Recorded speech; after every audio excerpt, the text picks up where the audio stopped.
기도하도록 하겠습니다. 사랑해 주님, 참으로 감사합니다. 이 아침에도 하나님의 사랑을 깨달아 알게 하시고 주님의 사랑 안에 서게 하시며 주님의 사랑 믿고 걸어가게 하시는 하루가 될 수 있도록 이 새벽 가운데 주님 말씀으로 함께 해주시고 또 우리가 기도할 때 성령께서 깊이 인도해 주셔서 주님과 깊은 교제 나누는 이 시간 될 수 있도록 축복하여 주시옵소서.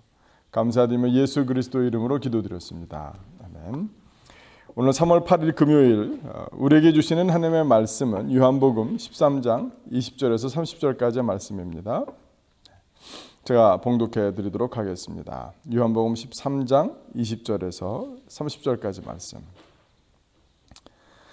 내가 진실로 진실로 너희에게 이르노니 내가 보낸 자를 영접하는 자는 나를 영접하는 것이요 나를 영접하는 자는 나를 보내신 이를 영접하는 것이니라. 예수께서 이 말씀을 하시고 심령이 괴로워 증언하여 이르시되 내가 진실로 진실로 너희에게 이르노니 너희 중 하나가 나를 팔리라 하시니 제자들이 서로 보며 누구에게 대하여 말씀하시는지 의심하더라. 예수의 제자 중 하나 곧 그가 사랑하시는 자가 예수의 품에 의지하여 누웠는지라. 시몬 베드로가 머리짓을 하여 말하되 말씀하신 자가 누구인지 말하라 하니 그가 예수의 가슴에 그대로 의지하여 말하되 주여 누구나이까. 예수께서 대답하시되 내가 떡 한 조각을 가져다 주는 자가 그니라 하시고 곧 한 조각을 적셔서 가롯 시몬의 아들 유다에게 주시니 조각을 받은 후 사탄이 그 속에 들어간지라. 이에 예수께서 유다에게 이르시되 내가 하는 일을 속히 하라 하시니 이 말씀을 무슨 뜻으로 하셨는지 그 앉은 자 중에 아는 자가 없고 어떤 일은 유다가 돈결을 맡았으므로 명절에 우리가 쓸 물건을 사라 하시는지 혹은 가난한 자들에게 무엇을 주라 하시는 줄을 생각하더라. 유다가 그 조각을 받고 곧 나가니 밤이러라. 아멘. 제가 그 세네갈이라는 아프리카 나라에 단기 선교를 간 적이 있었습니다. 세네갈 사람도 시골 농촌에서 한 열흘 정도 이제 머물렀었는데 그때 배운 관습 중에 하나가 이 세네갈 사람들은 밥을 먹을 때 손으로 먹죠. 그리고 이제 우리나라 사람처럼 밥 공기나 뭐 국그릇이 따로 있는 것이 아니라 이 손님들이 오시면 이 큰 판에다가 이 기름밥, 노란 기름밥을 하고 나서 가운데 이 닭 한 마리라든가 뭐 생선 한 마리라든가 뭐 굉장히 큰 잔치에서 그렇게 하는 거겠죠. 보통 일반 식구들이 먹는 밥은 그러지 않은 것 같더라고요. 가운데 이렇게 하나가 있습니다. 그러면 사람들이 둥그렇게 이제 몰려 앉아서 같이 밥을 먹는데 마치 피자와 같이 생긴 형태거든요.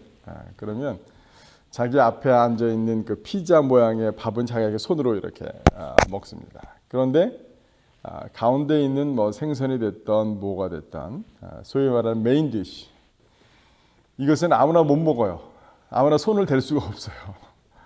그 집의 가장 주빈 아버지가 이게 뜯어서 줍니다.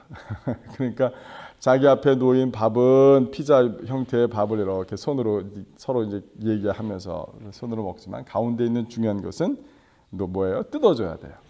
그래서 나눠주는 거예요. 그게 이제 그 나라의 이제 문화였던 것 같습니다. 근데 오늘 예수님께서 가롯 시몬의 아들 유다에게 떡 조각을 띄어서 적셔서 주는 이것은 그 당시 문화에 제가 경험했던 것과 비슷한 것 같습니다. 그 당시 문화로 봤을 때 이것은 사랑하는 사람에게 또 주빈이 손님에게 예의와 친절을 갖춰서 주는 행위였다라고 합니다. 가롯 시몬이 사단이 그 마음 가운데 예수를 팔 생각을 주어서 그것을 결행하는 데 있어서 예수님은 그것이 너무나도 안타깝고 너무나도 안타까웠습니다.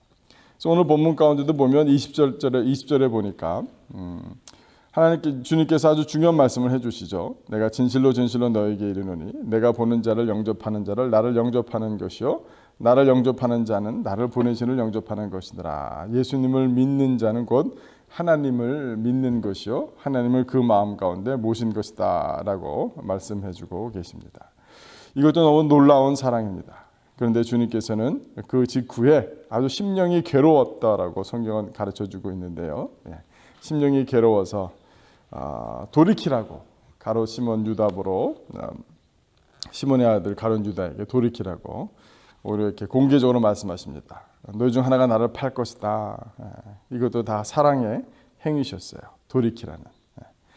근데 그 중에 이제 23절에 보시면 예수의 제자 중에 한 사람이 나옵니다. 이 사람은 요한입니다. 근데 성경에는 요한이라는 이름이 없죠. 근데 사도 요한은 요한복음을 쓰면서 자기가 이렇게 등장할 때는 어떤 표현을 특정하게 쓰냐면 그가 사랑하시는 자, 이런 표현을 씁니다. 이 사도 요한은 사랑의 사도였는데 그 사랑의 사도인 요한은 주님께 자기가 특별히 사랑을 받았다라고 이렇게 얘기를 하고 있는데요. 예수님 품 안에 의지하였죠. 그것을 보고 이제 베드로가 요한한테 눈짓을 합니다. 한번 물어봐. 그렇게 한 거죠. 그러니까 예수님께서 대답을 해주시는데 내가 떡 한 적을 적셔다 주는 자가 그니라 하고 요거는 다른 제자들이 다 듣지 못한 것이에요. 사도 요한만 들은 이야기입니다. 그렇게 나중에 요한이 그걸 기록한 것이고 그러니까 27절 후반부에 보면 그렇죠? 27절 보면 조각을 받은 후 사탄이 그 속에 들어간지라 이에 예수께서 유다에게 이르시되 내가 하는 일을 속히 하라 하시니 이 말씀을 무슨 뜻으로 하셨는지 그 앉은 자 중에 아는 자가 없고 예수님이 나가서 너가 하고자 하는 일을 속히 해라. 그랬더니 사람들은 다른 제자들은 몰랐다는 겁니다. 그게 무슨 뜻인지. 그래서 어떤 이들은 유다가 돈결을 맡았으므로 명절에 우리가 쓸 물건을 사라 하시는지 혹은 가난한 자들에게 무엇을 주라 하시는 줄로 생각하였더라 하면서 유다가 그 조각을 받고 곧 나가니 밤이라라 라고 얘기하고 있습니다. 오늘은 예수님께서 첫 번째 20절을 통해서 예수님을 믿는 자들을 향하여 사랑이 어떤 것인지를 명확히 보여주십니다. 그것은 뭐냐면 예수님을 배반하고 도망가는 사람들에게도 너희도 나를 믿었으니 하나님을 믿고 영접한 사람들이다라고 인정을 해주셨습니다. 제자들을 사랑하셨습니다. 그 가운데 사도 요한을 곁에 두시면서 또 사도 요한을 사랑하셔서 그 품속에 품어주시는 그 사랑을 볼 수 있습니다. 그러나 그 사랑은 가룟 유다에게도 동일한 사랑이었습니다. 그 모습은 달리 보인다 할지라도 가룟 유다가 주님 앞에 돌아오기를 그 계획을 버리기를 간절히 바라는 마음으로 주님께서는 그를 경고하시고 또 끝까지 수차례 몇 차례 걸쳐서 돌아오라고 말씀해 주신 그것을 볼 수 있습니다. 가룟 유다는 예수님이 돌아가신 다음에 그는 결국 자결하고 말았습니다. 그 자기가 받은 그 30냥의 돈도 다 아무 쓸모 없는 그런 것이었습니다. 그런데 사실은 예수님의 입장에서는 예수님을 판 시몬의 가룟 유다나 예수님을 3번 부인한 사도 베드로나 사실은 그것인 참으로 둘 다 말할 수 없는 배신이었음을 우리는 잘 알고 있습니다.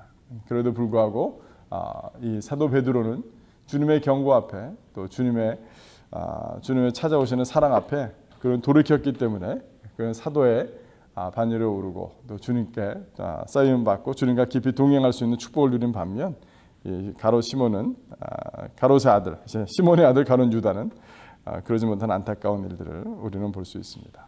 주님께서 오늘날 우리에게 양심을 통해서 찔림을 주시기도 하십니다. 말씀을 읽을 때 감동을 주시기도 합니다. 어떤 때는 기도하다가 성령께서 우리를 꾸짖고 책망하시기도 하십니다. 주님께서는 우리의 마음을 보시고 아시고 또 우리 가운데 잘못한 것이 있다라면 그것을 돌이키도록 주님께서는 우리와 함께 하십니다. 그것을 아는 사람들은 주님께서 내가 영 돌이키지 못할 때 어떤 때는 내 인생에 뼈아픈 일을 허락하시고 고통과 고난을 허락하신다 할지라도 그것을 받아들이기를 하나님 예수님의 사랑으로 받아들이는 사람, 그 사람이야말로 믿음의 사람이요 우리에게 꼭 필요한 믿음인 줄 압니다.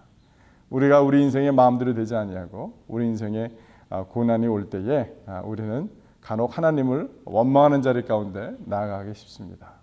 그러나 그것은 주님께서 주님을 더 잘 믿고 또 주님의 사랑 가운데 거하게 하시려고 저희들을 제자리에 세우시려는 우리 주님의 사랑인지를 믿음으로 말미암아 날마다 주님께 담대히 달려나가는 저와 여러분이 되어 있으면 좋겠습니다. 사랑하는 성도 여러분, 히브리서를 쓴 이 히브리 기자는 이런 걸 뭐라 표현하냐면 하나님께서 받으시는 아들마다 징계하시느니라 징계가 없으면 곧 사생자다라는 표현을 쓰고 있습니다.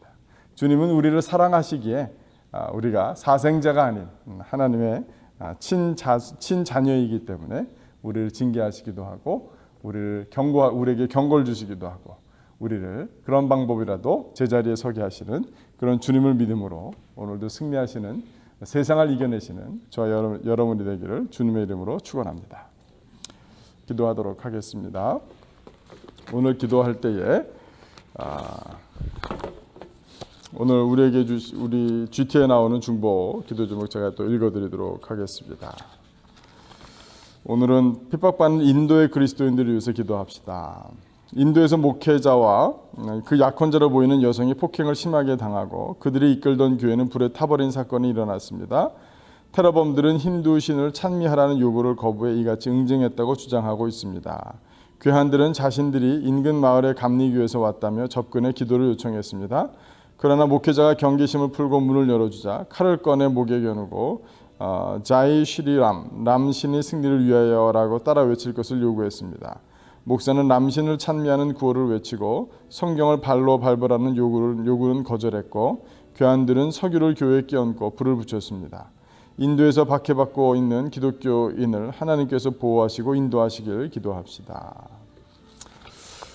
세상이 참으로 안타까워서 평화의 종교라고 하고 살생을 금지한다는 불교나 또 힌두교조차도 굉장히 폭력적으로 되어가는 그런 안타까운 시대 가운데 믿음과는 아무런 상관없는 그들의 신조와는 아무런 상관없이 자기만 보이고 자기네만 보이는 이런 시대가 되었습니다. 이 가운데서 우리가 그리스도의 사랑이 온전히 전파되어져 증거되어지고 특별히 인도 교회 약한 성도들이 바로 설 수 있도록 또 계속해서 기도해야 될 줄로 믿습니다. 제가 마무리 한번 기도하도록 하겠습니다. 사랑해 주님 참으로 감사합니다. 이 세상에 너무나도 악하고 하나님 종교와 믿음과 신조와를 통해 평화와 사랑을 이야기하지만 아버지 하나님 자기와 다르다는 이유로 폭력을 가하는 자기 자신의 믿음과도 반대로 행하는 안타까운 일들이 많이 있습니다. 이 세대 가운데 주님 그리스도 예수로 말미암아 하나님 온전한 평화를 경험할 수 있도록 도와주시고 주님 마라나타 속히 오시는 주님의 그 은혜를 저희가 깊이 바라며 나아가기 원합니다. 하나님 그 소망을 핍박받고 박해받는 이 지역의 크리스찬들에게 힘을 더하시기를 간절히 간구하고 원합니다. 주님께서 우리를 사랑하셔서 우리 인생을 바로 세우시기 위하여 우리에게 주시는 경고와 또 책망과 심지어는 고난까지도 주님의 사랑으로 받아들이는 믿음을 저희에게 더하여 주시옵소서. 그 믿음이야말로 우리를 하나님 승리케 하는 믿음이요 세상을 이기게 하는 믿음인 줄 압니다. 우리가 친자녀이기에 우리를 붙드시는 채찍을 드시는 하나님 그 주님 앞에 감사함으로 나아가는 오늘 하루가 될 수 있도록 축복하여 주시옵소서. 감사드리며 예수 그리스도 이름으로 기도드렸습니다. 아멘.